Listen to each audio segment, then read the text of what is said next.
이번 사건을 한마디로 좀 말씀을 드리면 미끼를 던진 형사님과 그 미끼를 물어버린 범인들의 이야기입니다. 자, 때는 2014년 4월 7일 광주 동부경찰서로 한 통의 전화가 들어옵니다. 부산 지역의 경찰서에서 전화가 걸려왔는데요. 공조 요청이 온 거죠. 네. 공조 요청이요? 충남 천안에 살고 있는 두 여성이 실종이 됐다고 하면서 부산에 있던 가족분이 경찰서로 신고를 했습니다. 광주에 간다는 그런 실종자 가족의 진술을 토대로 광주 동부서에 공조수사가 들어온 거예요. 아, 두 여성분은 서로 그 아는 사이입니까? 모르는 사이입니까? 두 사람은 그 친자매처럼 지낼 만큼 가까운 언니 동생 사이였고요. 3월 29일 날 광주에 내려와 가지고 다음 날인 30일 밤부터 생활 반응이 뚝 끊긴 상황이었죠. 아, 실종 여성 중 한 명의 과거 주소지가 광주 동구더라고요. 네. 네네. 그래서 일단 저희 서에서는 그 과거 주소지 탐문만 요청받은 상황이었습니다. 그 내용을 듣고 그 주소지로 가봤습니다. 네. 가봤더니 실제로 그 집에 거주한 적은 없고 이미 그 다른 사람이 핸드폰 매장으로 지금 운영을 하고 있는 상태더라고요. 아. 그럼 그 휴대폰 매장에 실종자와 관련이 있었습니까? 전혀 관련 없는 영업장이었습니다.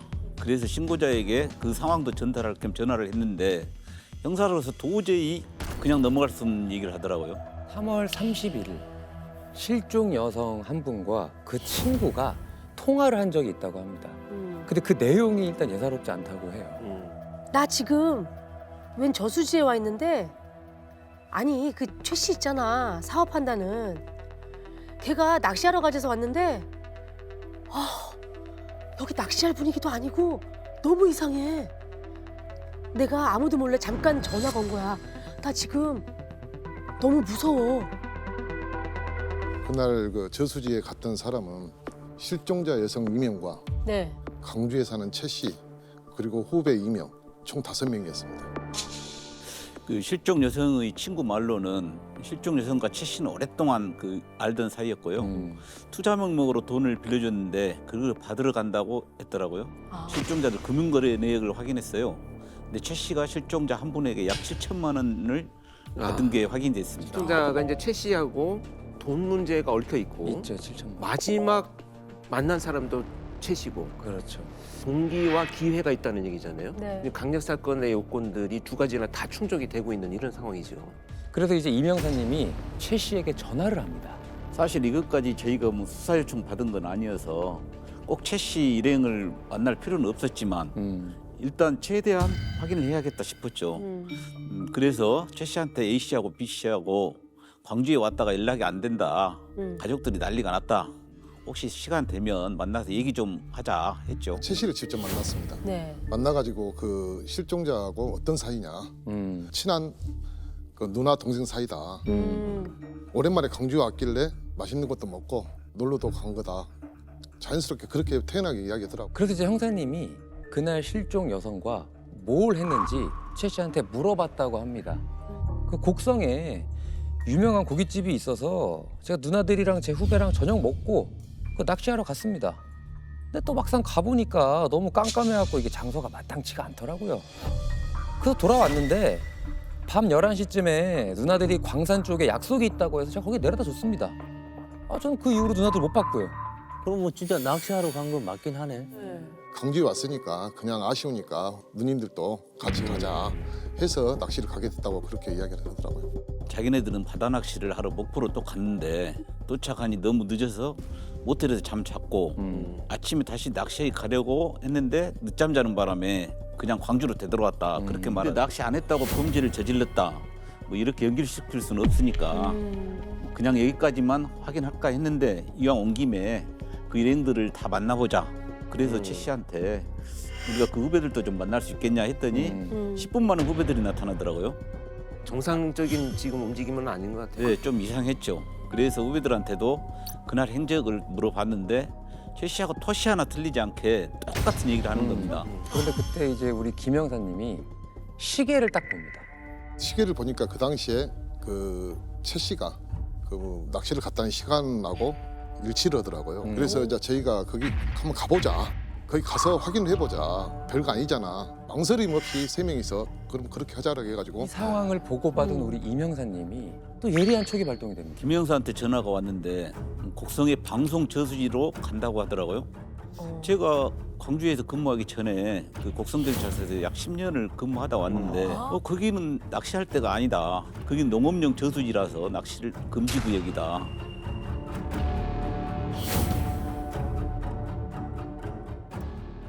야, 여기 뭐 이게 좌대가 있는 것도 아니고 이 저수지로부터의 뚝이 너무 높아서 그러니까 사람이 접근하기도 낚싯대를 어려워요. 내리기가 되게 어렵고 아예 낚시를 할 수 있는 곳이 아닌데요? 낚싯대에 도착을 해가지고 차에서 내리는데 어두워가지고 캄캄해가지고 아무것도 보이지 않는 겁니다. 그리고 내려가는 길도 없어요. 이렇게 캄캄하고 안 보이는데 너희들 도대체 어떻게 갔다는 거냐. 핸드폰 플래시를 켜고 갔다고 직접 보여주더라고요. 그래서 이제 제가 다시 차에 타가지고 너희들 미끼는 어디서 샀냐. 좀 당황하면서 네. 낚시터를 잡아놓고 미끼를 사러 가려고 그렇게 말하더라고요. 그때가 밤 11시가 넘은 시간이었는데 곡성은 시골이라 그 시간에 문 연 데가 없어요. 낚시 가게도 마찬가지고요. 거기서 저희들이 이제 완전히 의심을 하기 시작했죠, 사실. 실종자들의 휴대전화가 꺼진 위치를 확인하면서 또 다른 단서를 얻게 됩니다. 실종자 A 씨의 휴대전화가 꺼진 건요. 곡성군 석곡면 석곡리였고요. 실종자 B 씨의 휴대전화가 꺼진 건요. 곡성군 석곡면 봉전리였습니다. 그러면 저 아까 주소지 중에서 그 방송 저수지가 있는 곳이 있는 거예요? 인근 지역이 확실히 맞습니다. 이건 뭔가 맞아 떨어지는 거 아니에요? 점점 더 이상해지죠. 그래서 이때부터 우리 형사님들은 실종자들이 범죄에 연루되었을 가능성을 일단 열어놓고요. 본격적으로 수사에 들어가기 시작합니다. 모든 수사를 철저히 비밀리에 진행하기로 작전을 세웠습니다. 먼저 이놈들 동선 파악부터 들어갔어요, 저희가. 그날 실종 여성들을 태우고 다닌 차를 확인해 보니까 최 씨가 렌터카 회사에서 장기 렌트한 차량이더라고요. 네. 그래서 그 렌트카 업체에 네. 저희 형사들이 이제 조용히 가가지고 확인해 봤더니 네. 천만다행히 네. 그 GPX 차량 기록을 저희들이 확인할 수가 있었죠. 형사님들이 밝혀낸 이들의 렌터카 동선을 제가 한번 보여드리도록 하겠습니다. 3월 30일 저녁 8시경에 곡성의 한 고깃집 앞에 이들의 차량이 머뭅니다. 이후에 이들은 인근 저수지를 10군데 가까이 돌아다녔어요. 그러다가 이제 밤 11시경에 방구정 저수지라는 곳에서 2시간가량 머뭅니다. 그리고 이제 곡성 톨게이트를 지나서 광주로 진입해서 새벽 1시경에 광주 광산구의 어느 아파트 앞에 정차를 합니다. 그리고 새벽 2시경에 영산강을 가로지르는 무영대교라는 다리 앞에 약 30분간 정차합니다. 새벽 5시 30분경에 목포의 한 모텔로 들어갑니다. 오후 4시 40분경에 이들은 광주의 어느 세차장에서 발견됩니다. 진술이랑 좀 맞긴 한 것 같은데요? 근데 여기서 주목해야 될 게 인근 저수지를 10군데 가까이 돌아다녔다고 했잖아요. 그런데 그중에 가장 오래 머물렀던 곳은 방구정 저수지라는 곳. 근데 아까는 방송 저수지 아니었어요? 최 씨 일당이 이야기한 저수지는 방송 저수지였고요. 그렇죠. GPS 기록상으로 확인된 실제 이들이 갔던 저수지는 방구정 저수지라는 곳이었습니다. 이 방송 저수지와 방구정 저수지 그 두 저수지의 위치를 한번 같이 보시죠. 오. 그래도 생각보다 그다지 멀리 떨어져 있지는 않네요. 톨게이트를 나오면요. 우회전하면 방구정 저수지 방향이고요. 좌회전을 하면 방송 저수지 방향. 둘 다 실종자들의 휴대전화가 꺼진 위치인 곡성 석곡면 내에 있는 저수지였죠. 아. 그래서 저희들은 방구정 저수지를 범행 장소로 보고 수사를 했습니다. 그래서 아주 신박한 수사를 이제 하기 시작합니다. 전담팀 형사들이 반으로 나눠서 따로 움직였는데요. 우리 이명사님 조는 방구지 저수지로 갔고 네. 저희 조는 방송 저수지로 갔습니다. 저희가 지금 아무것도 증거도 못 찾은 상태에서 최 씨 일당을 잡을 방법이 전혀 없지 않습니까? 네. 그래서 속아주는 척하고 그 이명사님이 증거를 찾는 시간을 벌어주기 위해서 저는 최 씨 일당하고 그쪽으로 갔던 것입니다. 아. 밤에 가서 그런지 아무것도 보이지도 않은데 내일 한번 가줄 수 있냐라고 했더니 또 K 승담을 하더라고요. 네. 자기가 하는 말을 속아 넘어가는 것처럼 보였더니 예. 뭐 경찰서에 오는 것도 딱딱 맞춰서 오고 매일 출석을 하더라고요. 네. 오. 저희랑 헤어지고 나면 또 다음 날 와서 또 하는 말이 그 거짓말이 업그레이드가 돼갖고 또 와서 또 진술하더라고요. 김영사가 방송 저수지에서 최 씨 일당하고 시간을 보내고 있을 때 그 시각 저는 다른 형사들하고 잠수부들 방범 수찰 때 그리고 경찰견까지 동원해서 방구정 저수지를 샅샅이 수색했습니다. 근데 이곳에서 범행에 쓰인 걸로 추정이 되는 물건 하나 발견했거든요. 피 묻은 장갑 이러더라고요. 그게 피가 묻어 아. 있는. 우와. 또 머리카락 같은 것도 붙어 있었고요. 장갑에요. 네. 바로 감정 의뢰를 맡겨서 실종자 가족의 DNA로 대조를 해봤죠 저희가. 아. 게다가 이제 GPS 동선으로 찾은 아주 중요한 단서가 한 가지 있었습니다. 마지막에 말씀드렸던 바로 세차장입니다. 셀프 세차장에서 청소를 하는데 세제를 총 4통을 삽니다. 아. 3시간에서 4시간 정도의 혼자 손세차를 하는 것을 저희들 확인했습니다. 그래서 우리 이제 형사님들이 최 씨에게서 어쨌든 차를 넘겨받아야 되는데 그 차를 넘겨받을 묘수를 이제 생각해냅니다. 렌트카 업체 사장하고 저희 대화를 하다 보니까 최 씨가 차를 빌려간 지 6개월이 넘었고 네. 또 연체료도 있다는 겁니다. 아. 그래서 렌트카 업체 사장한테 이놈들이 지금 이 차로 나쁜 짓을 하고 있다. 사람이 죽었을지도 모른다. 사장한테. 이렇게 렌트카 업체 사장을 설득해서 네. 최 씨가 업체에 차를 반납하도록 유도했죠. 새 차를 아니며 바뀌며 기가 막히게 잘 해놨더라고요. 그런데 하늘이 더운 건지 트렁크에 보통 그 보조 타이어 넣어두지 않습니까? 네네. 그 밑에서 네. 쌀알만한 아주 미세한 혈흔이 발견됐어요. 그래서 이제 장갑에서 나온 혈흔, 정말 그 보조 타이어 밑에 있는 쌀알만한 혈흔, 이걸 이제 감정을 맡긴 게 4월 11일 새벽이었습니다. 네. 감정을 맡긴다고 또 결과가 바로 나오는 게 아니다 보니까 또 시간을 벌어야 되지 않겠습니까? 그렇죠. 그래서 이제 우리 김 형사님이 최 씨 일당을 일단 불러냅니다. 목포로 내려갑니다. 네. 목포로 한번 목포요? 가보자 해가지고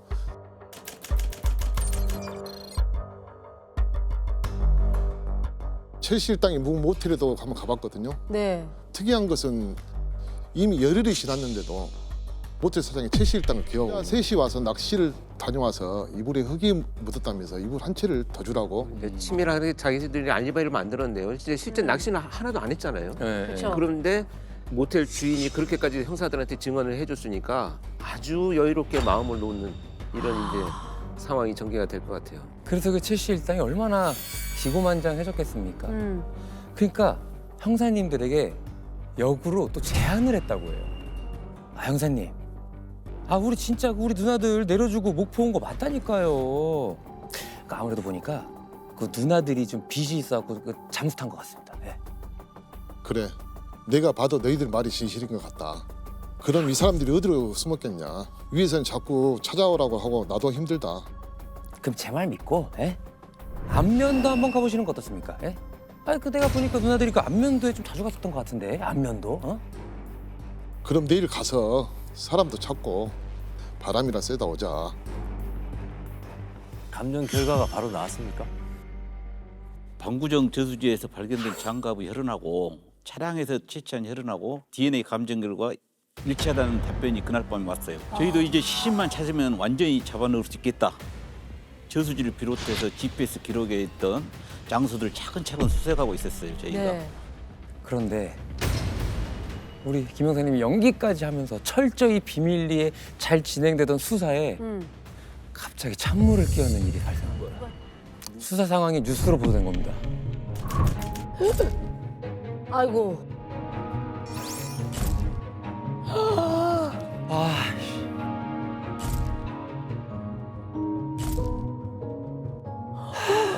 남성 3명까지. 다 알겠네. 아, 이건 뭐 사건의 단서를 쥐고 있는 남성들에 대한 조사도 지지부진해 경찰이 실종 사건 수사에 소극적이라는 비판이 제기되고 있습니다. 최 씨 일당은 저희가 GPS 기록을 확보했다는 사실도 전혀 몰랐고 네. 방구정 저수지를 수색하는 줄도 몰랐는데 갑자기 뉴스에서 방구정 저수지라고 떡하니 자막까지 내보낸 거죠. 당연히 이제 엠바고를 신청했었을 텐데 일정 시간 기간까지 일체에 관련된 보도를 하지 않겠다라고 그쵸. 언론사가 약속을 하는 거거든요. 그렇죠, 그렇죠. 이걸 어기고 이제 이렇게 방송이 돼버리면 그동안에 쌓아왔던 공루탑이 한꺼번에 무너져 버리는 거죠. 하필 전날 안면도에 같이 가기로 약속을 했지 않습니까? 약속하고 뉴스가 나갔군요. 예. 약속 장소 시간이 한 2시간 정도 남았는데 네. 얘들이 나올지 안 나올지 엄청 떨리더라고요. 이미 보도 나갔으니까. 네. 도망이라도 가면 여태까지 지금까지 현 저희들이 수사는 전부 다 허사가 될 수 있으니까요. 그 최 씨는 누수를 받는지 나타나지 않았습니다. 그리고 후배 2명은 누수를 못 받는지 자연스럽게 태연스럽게 평소처럼 왔더라고요.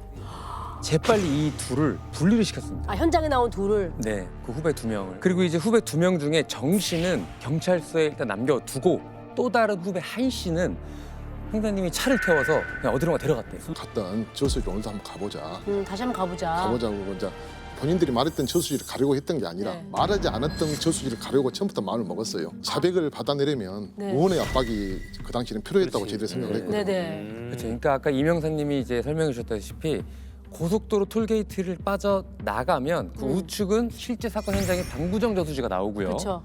좌측은 최 씨 일당이 거짓말로 둘러댄 방송 방송. 저수지잖아요. 네. 그래서 김영사님이 일단은 그 한 씨를 태워서 응. 이 갈림길에서 한 씨를 몰아붙이기 시작합니다. 너 여기서 우회전했어, 좌회전했어? 좌회전했습니다. 다시 한번 물어본다.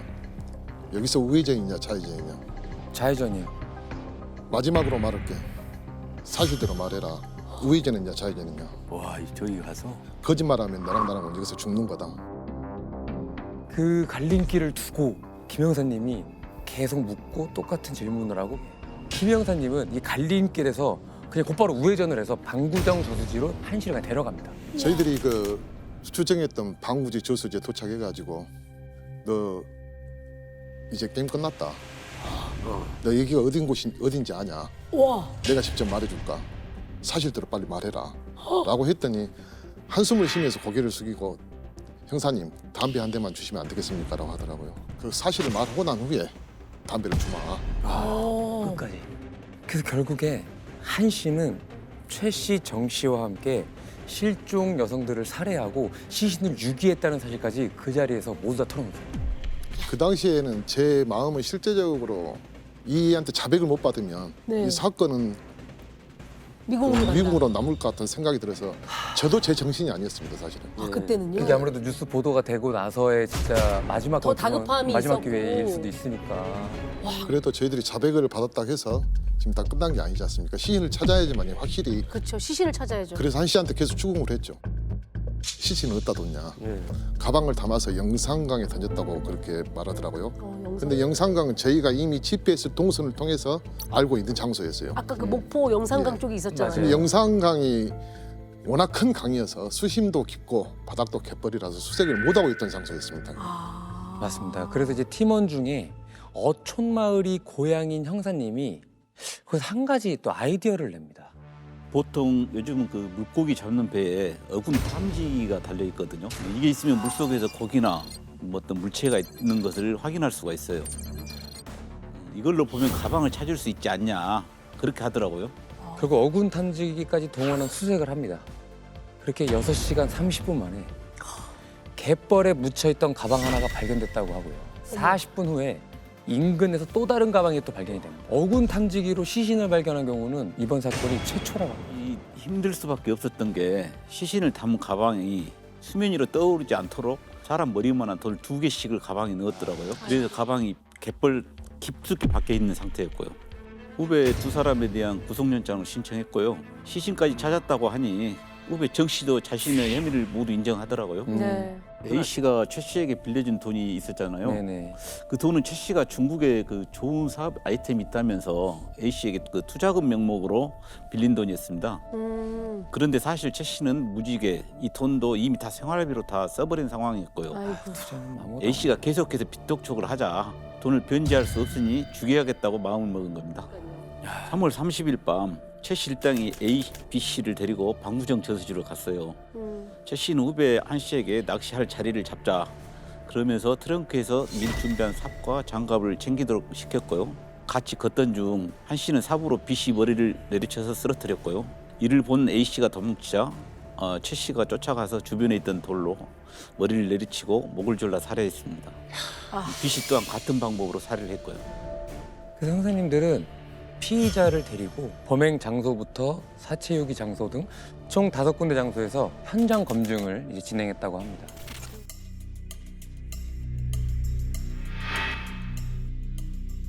있다 이거 가방 있다 이거 가방이요. 가만 있잖아. 아유.